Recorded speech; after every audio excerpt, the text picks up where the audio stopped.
Good evening all of you, सभी बच्चों को गुड इवनिंग। आज का ये वीडियो डेडिकेट होगा हाईकोर्ट एलडीसी के जो डेडिकेटेड स्टूडेंट हैं उनके लिए। इस वीडियो में हम बात करने वाले हैं हाईकोर्ट के नोटिफिकेशन की।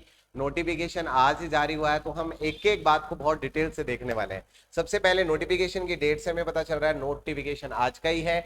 आगे बढ़ते हैं तो यहाँ पर किस किस डिपार्टमेंट को शामिल किया गया, तो यहाँ पर हाईकोर्ट, सब ऑर्डिनेट कोर्ट, डीएलएसए और जो एकेडमी है हाईकोर्ट की, ये चार डिपार्टमेंट्स जो है कहीं ना कहीं ये सभी हाईकोर्ट के भाग है। इन सभी की एक कंबाइंड वैकेंसी निकली है और वैकेंसी में टोटल पोस्ट कितनी है, तो वैकेंसी में टोटल पोस्ट है 2756, 2756 टोटल पोस्ट है। और इसके लिए डिटेल से बात करते हैं। सबसे पहली बात तो ये सारी की सारी जो भर्तियां निकल रही है सर, किससे जुड़ी हुई, एलडीसी से जुड़ी हुई। ये सभी हमें पता कैसे चलेगी कि इसके रूल्स क्या है, क्या इसके कॉन्फ़िगरेशन है। तो अगर रूल्स और कॉन्फ़िगरेशन आपको जानना है तो आप डायरेक्टली इसके लिए अगर राजस्थान कोर्ट स्टाफ के सर्विसेज के रूल देखने तो आप यहां पर जा सकते हैं, Rajasthan high court staff service rules 2002 में।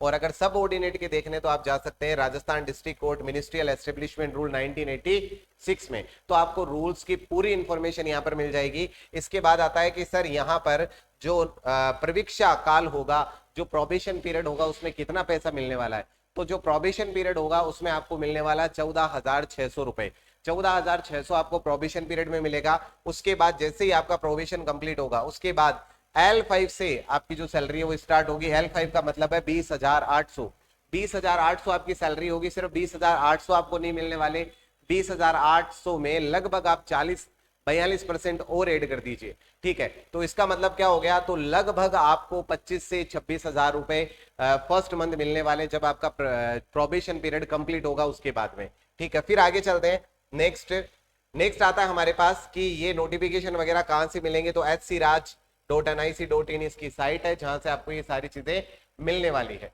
ठीक है। अब इसके बाद में नेक्स्ट बिंदु आता है हमारे पास कि कहां कहां से कितनी पोस्टें हैं। अगर बात करते हैं अपन नेक्स्ट बिंदु की, कहां कहां से कितनी पोस्टें हैं, तो ये देखिए, अगर मैं बात करूं पोस्ट के लिए, अगर मैं बात करूं किसके लिए, अगर मैं बात करूं पोस्ट के लिए, तो आपके जो पोस्ट है वो नॉन टीएसपी एरिया, ये देखिए लिपिक ग्रेड द्वितीय नॉन टीएसपी एरिया जो है उसके लिए संलग्न 4 है। तो हमें पोस्ट देखने की जरूरत नहीं है, हमें ऑलरेडी पता है कि 2756 2756 टोटल पोस्ट है, जिसके बारे हमें पहले से पता है। अब आगे बढ़ते हैं नेक्स्ट बिंदु की तरफ। अगला जो काम का बिंदु है उस पर चलते हैं। इसमें जो भी आपके कैस्ट सर्टिफिकेट है उसके अकॉर्डिंग आपको क्या मिलने वाला है, रिजर्वेशन मिलने वाला है। और रिजर्वेशन के बाद अभी जो भी खिलाड़ी है, जो भी उत्कृष्ट खिलाड़ी है, उनको पर्टिकुलरली यहाँ पर जो कोटा है वो उसका मेंशन किया गया है। इसके बाद में नेक्स्ट बिंदु आता है हमारे पास। इसमें से जो आपके डाउट हो कि सर यहां से भी मुझे कोई डाउट है कास्ट सर्टिफिकेट को लेके या किसी और बिंदु पर अगर आपको डाउट है तो वो आप कमेंट बॉक्स में मुझे मेंशन कर सकते हैं, उस डाउट को मैं सेपरेटली डिस्कस कर लूंगा, ठीक है। अब आगे चलते हैं नेक्स्ट बिंदु की तरफ। और अगला डिस्कशन हमारे पास आता है कि सर जो आपके कैस्ट सर्टिफिकेट है, लास्ट 3 मंथ के जो कैस्ट सर्टिफिकेट है वो आप बनवा लीजिए। और अभी जब आप फॉर्म भरे तो कोशिश करें कैस्ट सर्टिफिकेट आपका बिल्कुल नया हो, नए कास्ट सर्टिफिकेट से आप फॉर्म भरे, वो बहुत बेहतरीन होगा, ठीक है।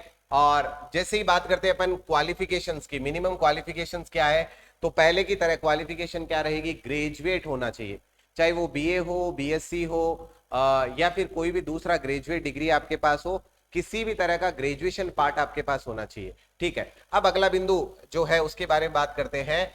सर फिजिकल फिटनेस तो हेल्दी होना चाहिए बंदा, किसी तरह के डिजीजेस उसके पास नहीं हो, ठीक है। अगर है तो भी वो चीज आप हाइड रखें, ठीक है। उसके बाद आता है नेशनैलिटी, तो वो कहाँ का नागरिक होना चाहिए, वो भारत का, नेपाल का या भूटान का क्या होना चाहिए, नागरिक होना चाहिए, ठीक है। उसके बाद एज वाली बात आती है, तो एज हमेशा की तरह क्या रहेगी, 18 ईयर्स, ठीक है। 18 वर्ष से लेकर 40 वर्ष तक के जो कैंडिडेट है वो इसमें अप्लाई कर सकते हैं।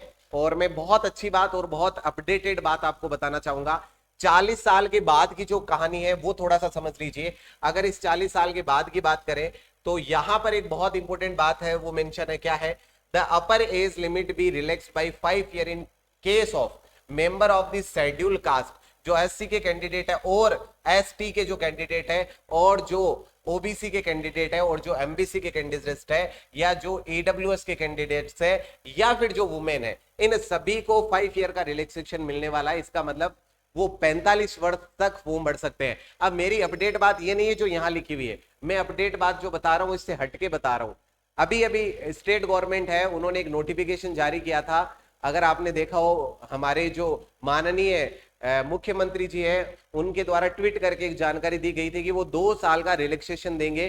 कोविड की वजह से भर्तियां प्रॉपर टाइम पे नहीं हो पाई। इसका मतलब क्या है? इसका मतलब ये है कि जैसे ही वो कार्मिक विभाग से वो नोटिफिकेशन जारी होगा, ये 45 की जगह कितना हो जाएगा? ये 47 हो जाएगा। ठीक है, इसके बाद में फिर आगे चलते हैं, नेक्स्ट के लिए बात करते हैं। अब हमारे पास आता है नेक्स्ट बिंदु, जो इंपोर्टेंट बिंदु है, मैं सिर्फ उन्हीं को डिस्कस करने वाला हूं।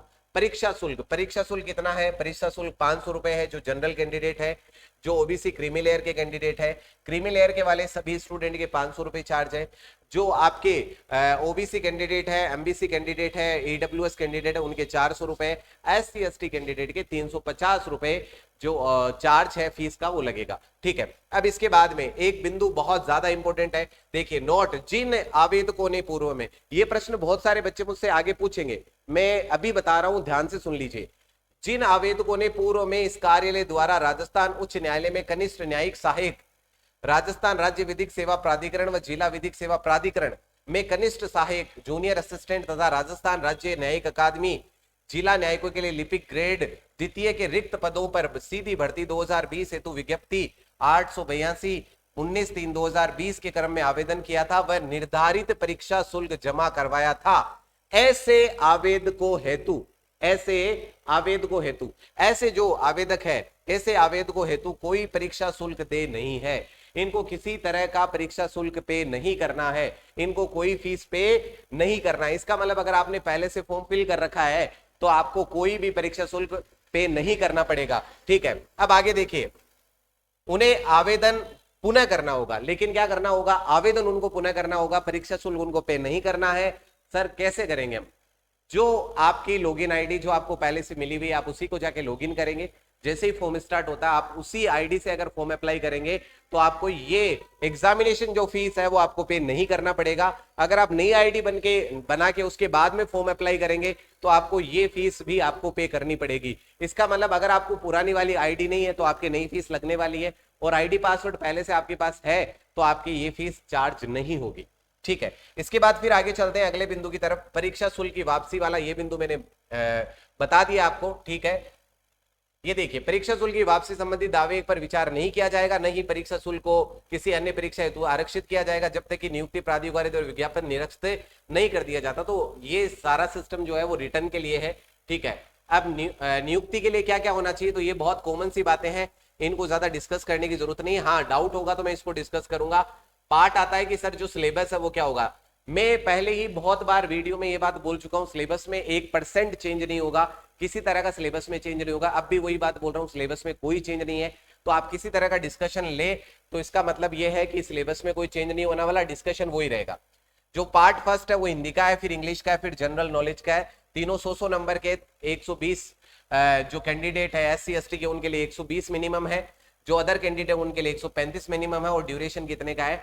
2 आवर्स का ड्यूरेशन है। ठीक है, लिखित परीक्षा की आयोजन विधि। ठीक है, तो यहां पर देखिए सिलेबस पूरा मेंशन है, हिंदी में क्या क्या मिलने वाला है। तो हिंदी में संधि, संधि के भेद, संधि विच्छेद, समास, समास के भेद, ये पूरा का पूरा सिलेबस आपका बिल्कुल जो पुराना आपका नोटिफिकेशन था उसी का सिलेबस रिपीट हुआ है, इसमें किसी तरह का कोई बदलाव नहीं हुआ है।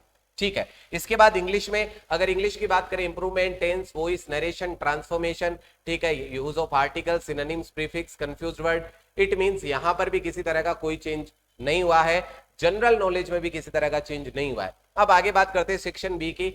सेक्शन बी है वो क्या है? Type writing test on computer. तो टाइप टेस्ट होना है कंप्यूटर, इसमें भी किसी तरह का कोई चेंज नहीं हुआ। 5 मिनट की हिंदी, 5 मिनट की इंग्लिश होगी, 25-25 मिनिमम मैक्सिमम मार्क्स मिलेंगे। ठीक है, जो मिनिमम मार्क्स है वो 20 और 22.5 अदर कैंडिडेट्स के लिए। तो मिनिमम मार्क्स वाली कैलकुलेशन के लिए मेरा पूरा एक टाइपिंग से जुड़ा हुआ वीडियो है, कैसे आएंगे, किस तरह से आएंगे, कैलकुलेट कैसे होगा, सारी बातें मैंने ऑलरेडी कर रखी है।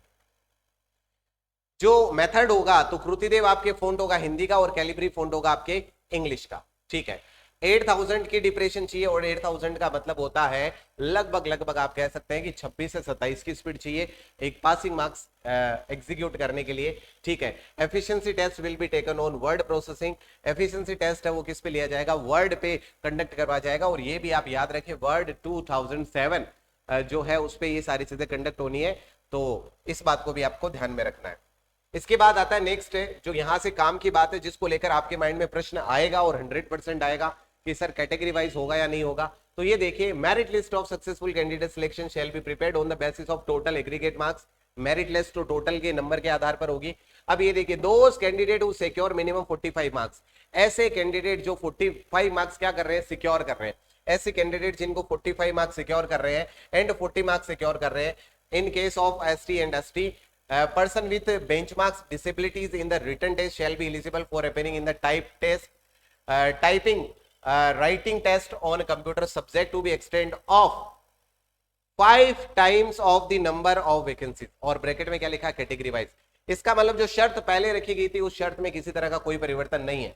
But in all the said range all this candidate would secure the same percentage of marks shall be include. वही सिस्टम रहेगा, कैटेगरी वाइज 5 जो टाइम्स है वो बच्चे सिलेक्ट होंगे पिछले नोटिफिकेशन की तरह। इसमें भी जिसमें आप फॉर्म करेंगे, जैसे आप मान लीजिए ओबीसी में फॉर्म भर रहे हैं तो ओबीसी का 5 गुना, और अगर आप जनरल से फॉर्म भर रहे हैं तो जनरल का जो 5 गुना है वो आपको क्या होगा, जनरल का 5 गुना जो है वो आपको क्या करना होगा, उसी के अकॉर्डिंग आपको लिया जाएगा। कैटेगरी का 5 गुना जो है, कैटेगरी के 5 गुना जो है उनको इंक्लूड किया जाएगा। अब इससे जुड़े हुए अगर कोई आपके डाउट होगा तो आप कमेंट बॉक्स में मेंशन कर दीजिए कि सर मुझे लगता है ऐसा हुआ, क्या होगा, कैसे होगा। कोई भी प्रश्न आपके दिमाग में है तो उसको मेंशन करिएगा। आगे चलते हैं, उसके बाद ऑनलाइन आवेदन करने का जो प्रोसेस है वो क्या होगा। ठीक है, तो हम डायरेक्टली देखते हैं ऑनलाइन फॉर्म कब से स्टार्ट होगा। तो 22/8 से स्टार्ट होने वाला है। कब तक चलेगा, तो 22/9 तक चलेगा। तो आपको इसके बीच बीच में क्या करना है, फॉर्म सबमिट करना है। परीक्षा शुल्क एक दिन आगे बढ़ा दीजिए, 23/9 तक आप परीक्षा शुल्क जमा करवा सकते हैं। ठीक है, तो ये ऑलमोस्ट हमारी जितने काम की बातें थी वो सारी हो चुकी है। परीक्षा कब होगी, परीक्षा का माह व दिनांक से संबंधित सूचना यथोचित समय पर पृथक से प्रसारित की जाएगी। ठीक है, और इसके अलावा मुझे नहीं लगता है इस नोटिफिकेशन में ऐसी कोई बात होगी जिसको लेकर हमें डिस्कस करना चाहिए। ठीक है, तो ये सारी इंफॉर्मेशन हमने डिस्कस कर ली है। अगर आपके कोई डाउट रहता है, किसी भी तरह का क्वेश्चन रहता है तो आप कमेंट बॉक्स में डाल दीजिए। अगर आप मुझे ऑनलाइन ज्वाइन करना चाहते हैं तो एप्लीकेशन है सक्सेस आइकन, जिसका लिंक मैं डिस्क्रिप्शन बॉक्स में डाल रहा हूं। आप वहां से एप्लीकेशन डाउनलोड करके मुझे ऑफलाइन बेस से डायरेक्टली ज्वाइन कर सकते हैं। अगर आप इंग्लिश ज्वाइन करना चाहे तो सिर्फ इंग्लिश ज्वाइन कर सकते हैं। अगर आप कंप्लीट बेस ज्वाइन करना चाहते हैं ऑफलाइन या ऑनलाइन तो दोनों ऑप्शन अवेलेबल है। आप सक्सेस आइकन एप्लीकेशन डाउनलोड करके सभी टीचर्स के डेमो देख सकते हैं और हमें डायरेक्टली ज्वाइन कर सकते हैं। ऑफलाइन हमें ज्वाइन करने के लिए आपको आना होगा आबानगरी डीडवाना में, दैट मीन्स डीडवाना नागौर में आपको आना होगा अगर ऑफलाइन आप ज्वाइन करना चाहते हैं। तो विनर चॉइस क्लासेस में ऑफलाइन बैचेस जो है वो बहुत पहले स्टार्ट हो गए थे। अगर आप ऑफलाइन ज्वाइन करना चाहते हैं तो आपको वेलकम है। सिर्फ गारंटीड बैचेस ही हम रन करते हैं। तो अगर आप इंटरेस्टेड है, अगर आप ज्वाइन करना चाहते हैं तो आपका वेलकम है। मिलते हैं नेक्स्ट वीडियो में। नेक्स्ट वीडियो में फिर से एक इन्फॉर्मेशन लेकर, आपके हर एक डाउट्स का जवाब लेकर, जितने आपके प्रश्न होंगे उस हर एक प्रश्न का उत्तर लेकर मैं आपके सामने फिर से आऊंगा। Thanks a lot.